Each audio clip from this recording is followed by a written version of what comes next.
Shalom, permisa yang diberkati Tuhan, bertemu kembali dalam seri pelajaran sekolah Sabat. Sebelumnya, mari kita bersatu dalam doa.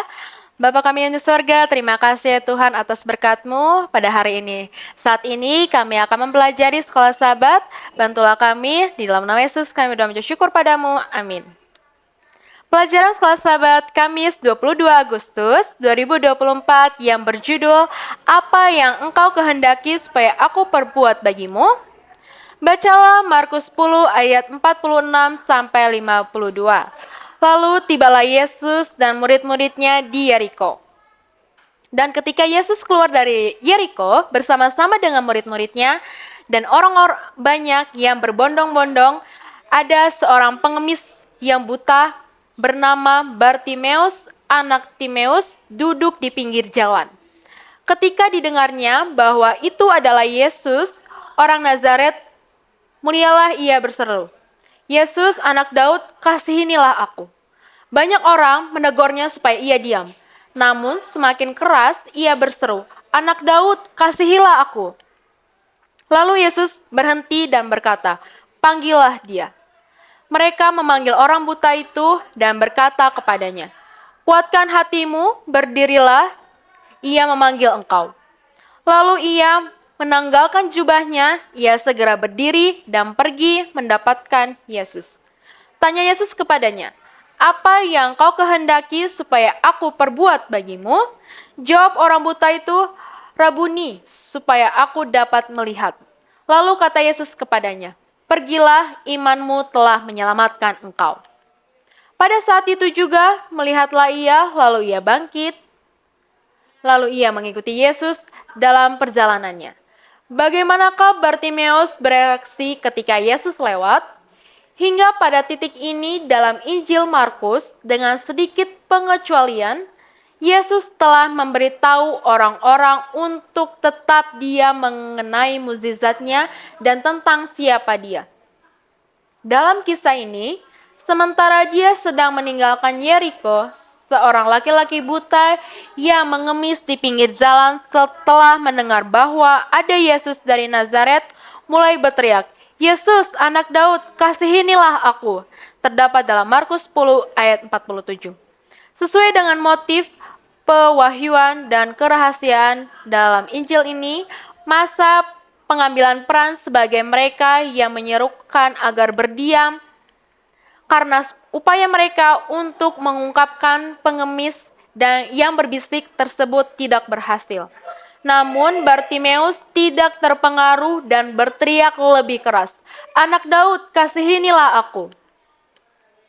Seruannya merupakan sebuah pengakuan iman kepada Yesus sebagai Mesias dan sebuah keyakinan bahwa dia sanggup menyembuhkannya. Gelar anak Daud pada zaman Yesus mempunyai dua konsep terhubung dengan hal itu, pemulihan seorang raja ke tahta Israel.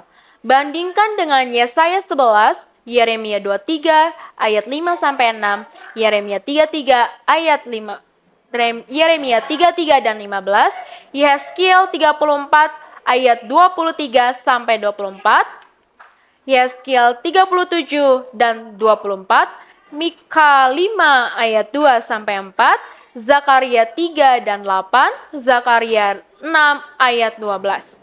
Dan bahwa orang ini akan menjadi seorang penyembuh dan pengusir setan. Yesus berhenti dan menyuruh mereka memanggil orang buta itu. Secara signifikan, orang buta itu menanggalkan jubahnya sementara dia datang kepada Yesus. Orang-orang buta pada zaman Yesus berada pada lapisan masyarakat paling bawah.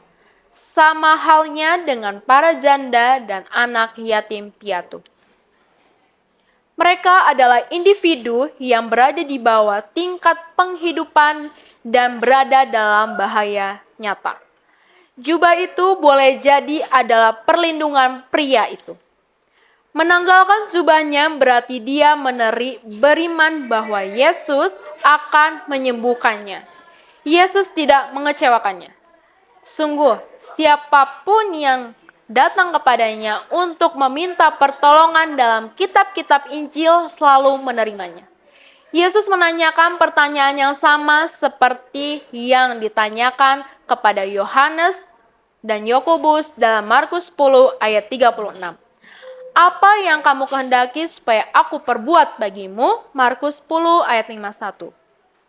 Tanpa ragu, orang buta itu meminta agar dapat melihat, dan Yesus segera memulihkannya. Orang buta itu pun mengikuti dia di jalan. Kisah ini merupakan penutup dari bagian pemuridan dan dalam Markus menjadi sebuah pembatas untuk kisah lainnya mengenai penyembuhan orang buta dalam Markus 8 ayat 22 sampai 26. Kedua kisah tersebut mengilustrasikan bagaimana permuridan adalah tentang melihat dunia dengan mata baru. Terkadang tidak jelas pada awalnya, tetapi selalu mengikuti Yesus dalam cara dia memimpin. Dalam cara-cara apakah Anda pernah berseru, "Yesus, anak Daud, kasihinilah aku"? Apakah yang terjadi dan apakah yang Anda pelajari dari pengalaman ini? Tuhan memberkati. Mari kita bersatu dalam doa. Bapa kami yang sorga, terima kasih ya Tuhan, di sini kami sudah selesai belajar pelajaran sekolah sahabat pada hari ini. Dan berkati juga dengan sahabat-sahabat kami dimanapun mereka berada yang telah bersama-sama kami untuk belajar sekolah sahabat pada hari ini. Ampuni dosa kesalahan kami yang sengaja dan sengaja. Dalam nama Yesus kami berdoa mengucap syukur padamu. Amin.